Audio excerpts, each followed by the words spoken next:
Peanut butter fruit. അസ്സലാമു അലൈക്കും. ഇത് പീനട്ട് ബട്ടർ ഫ്രൂട്ടാണ് കേട്ടോ. ഇത് കഴിക്കാൻ നല്ല രസമാണ്. ഇതിൻ്റെ ഉള്ളിൽ പേര് പോലെ തന്നെ ഒരു കായുണ്ട്. അത് അതിൻ്റെ തൊലി പൊളിച്ച് നമുക്ക് കഴിക്കാം. ഇത് ഇട്ട് 1.5 വർഷമായിട്ടുള്ളൂ. 8 മാസത്തിയപ്പോൾ തന്നെ ഇതിൽ നിറച്ച് കായുണ്ടായി. ഇതിൻ്റെ പൂവും കായുണ്ട്, നല്ല രസമാണ് കാണാനായിട്ട്. ഇതിന് സീസണൊന്നുമില്ല, എല്ലാ സീസണിലും ഇത് കായ്ക്കും. ഇത് ബ്ലഡിൻ്റെ ലെവൽ കൺട്രോൾ ചെയ്യാനും കൊളസ്ട്രോൾ കുറക്കാനും ഈ കായ് സഹായിക്കും. നമുക്ക് എല്ലാവർക്കും നടാം. ഇത് നമുക്കൊരെണ്ണം പൊളിച്ച് നോക്കാം.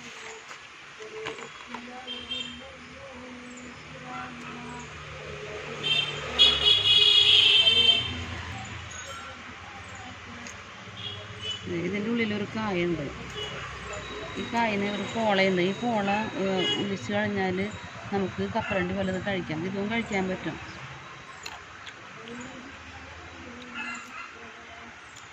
ഇത് 1.5 വർഷമായിട്ടുള്ള ചെടി നട്ടിട്ട് 8 മാസത്തിപ്പോൾ തന്നെ ഇത് കായ്ച്ച്. ഇത് നിറച്ച് പൂവും കായും ഉണ്ടാകും.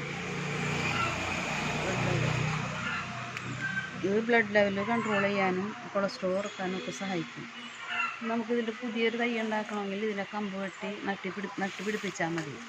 അപ്പോൾ നമുക്ക് ഇനി ഈ കായെല്ലാം പറിക്കാം. ഈ കായെല്ലാം നമുക്ക് നന്നായിട്ട് മൂത്തിട്ടുണ്ട്.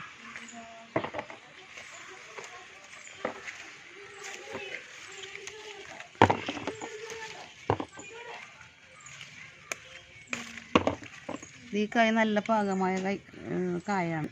നല്ല സോഫ്റ്റാണ്, നന്നായിട്ടല്ല. ഇത് ചെറിയൊരു മധുരമുണ്ട് ഇതിന്. ഈ കായെല്ലാം നമുക്ക് പറിക്കാം. ഇതിപ്പോൾ അത്യാവശ്യം മൂത്തിട്ടുണ്ട്. ഇത് എല്ലാ സീസണിലും കായ്ക്കും. ഇത് എല്ലാ സീസണൊന്നുമില്ല ഇതിന്.